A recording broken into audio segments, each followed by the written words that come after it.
Bonjour à tous et bienvenue dans ce nouveau vlog. Aujourd'hui, je vais vous présenter une journée dans mon assiette vitaminée. Alors, je vais vous donner aussi quelques petites astuces pour mieux assimiler les minéraux et les vitamines. Alors, c'est parti! Donc ce matin, j'ai bu mes 500 ml d'eau avec le jus d'un demi-citron. Et ici, pour mon premier encas du matin, j'ai mis 150 g de salade, 30 g de coriandre et 200 g de fraises. Et alors, j'ai mis un petit peu de jus de citron dessus.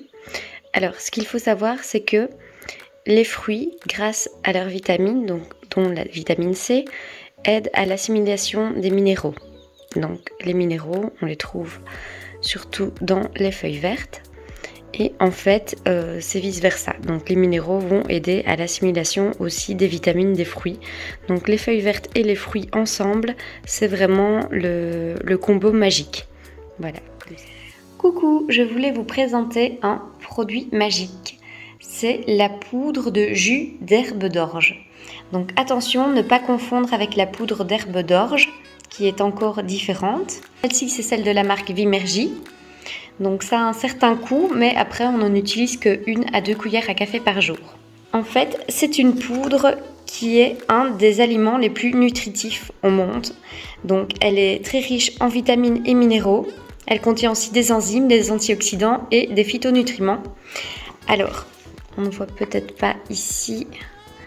Ici, on voit juste les calories, vitamine A et tout ça, donc ils n'ont pas mis exactement ce que ça contenait. Donc je sais qu'elle est très riche en sélénium, en fer, en calcium, en potassium, en sodium et elle contient aussi de la chlorophylle. En plus de ça, elle a les 20 acides aminés. Alors, moi, j'en mets 1 cuillère à café dans un fond de jus d'orange. Voilà, et je la mange comme ça ou je la mélange. Mais c'est vrai que ça a un goût assez fort prononcé. Si vous ne les diluez pas, les petites boulettes comme ça, ça peut coller dans les dents. Voilà, donc c'est mieux de mélanger. Mais sinon, vous pouvez la mettre aussi dans un smoothie, par exemple. C'est beaucoup plus facile pour les gens qui ne sont pas habitués à en consommer. Alors, il faut savoir que c'est extrêmement alcalinisant. Ça booste votre immunité. Ça a aussi un côté détox. Ça va vous aider pour la digestion, pour le transit, à avoir une belle peau, des beaux ongles, des beaux cheveux. Ça aide à la circulation de l'oxygène dans le sang. Ça aide aussi évidemment à la circulation du coup, etc. Alors, comme je vous l'avais dit précédemment dans une autre vidéo, moi je me complémente surtout avec ces deux produits-ci, donc avec le zinc, parce que le zinc, ce qu'il y a, c'est que maintenant c'est difficile d'en trouver de qualité dans les aliments qu'on consomme, et en plus ça booste votre immunité, donc c'est vraiment l'idéal en ce moment. Je prends juste une pipette, et alors c'est une pipette dans le fond de la gorge. Voilà, essayez surtout, si vous en consommez, de ne pas toucher la glotte, parce que ça brûle et ce n'est pas du tout agréable, ça m'est déjà arrivé. Et alors la B12, évidemment, parce que je suis végane. Ce qui est important aussi, c'est d'en prendre une de qualité. Donc celle-ci, c'est un mélange de méthycobalamine et d'adénosylcobalamine. Donc c'est important qu'il y ait ces deux-là pour que la B12 soit vraiment efficace pour votre santé. Donc la B12, ça joue surtout sur le système nerveux, et tout ce qui touche au cerveau. Donc c'est très très important d'en consommer si vous n'en avez pas assez dans votre alimentation.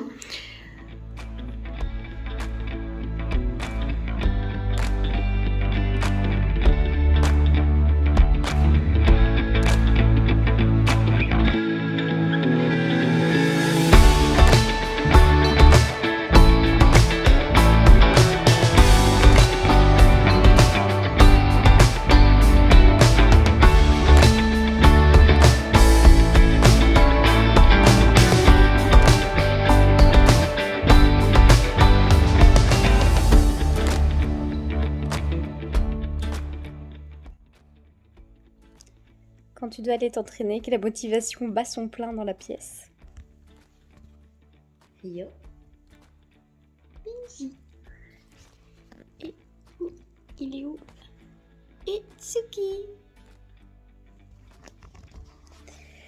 Ici tout le monde fait dodo. On vient d'aller faire une belle promenade où j'ai dû porter Tsuki les 3/4 du temps. Il commence vraiment à avoir du mal. Du coup le porter quand j'ai fait les bras hier. Et en plus, je le sens dans mes jambes aussi, hein, parce qu'il fait quand même 10 kilos. Et on est en montée ici dans la rue pour revenir, donc voilà, c'est cool. En plus, il a fait pipi sur mon gilet. Mais bon, c'est la vieillesse. C'est petit papy Tsuki. C'est pas grave. Allez, bon, moi je reste motivée, je vais quand même m'entraîner. Aujourd'hui, j'ai vraiment envie de manger n'importe quoi, mais ça n'arrivera pas. Voilà, j'essaie de me contrôler. Je n'ai plus que mon repas du soir comme calories. Donc voilà, je ne craquerai pas. Même si j'ai très très envie de manger un petit truc comme ça, sucré. Mais bon, c'est non. Allez, c'est parti!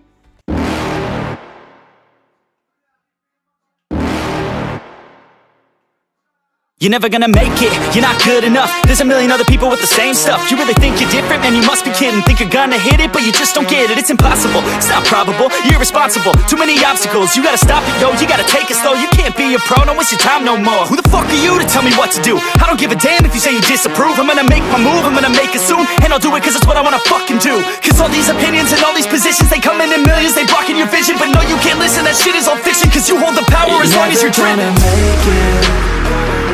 There's no way that you make it.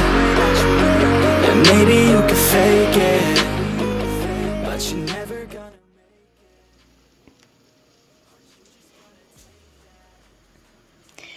Quand je sors de la salle de sport, d'abord je vois ça. Elles sont toutes à mon amoureux en fait, donc ça serait vraiment sympa si j'en avais une au moins pour mettre. Il me ferait une petite tâche, j'en suis sûre. Et puis ensuite, je vois ça. Coucou les loulous! Oui, parce qu'ils sont tellement contents quand je reviens du sport. Et puis, il faut pas oublier que c'est l'heure de manger pour eux. C'est l'heure de manger pour les loulous. Bonjour Beiji, bonjour Rio. À mon avis, Tsuki comate dans son panier parce que d'habitude, il est là.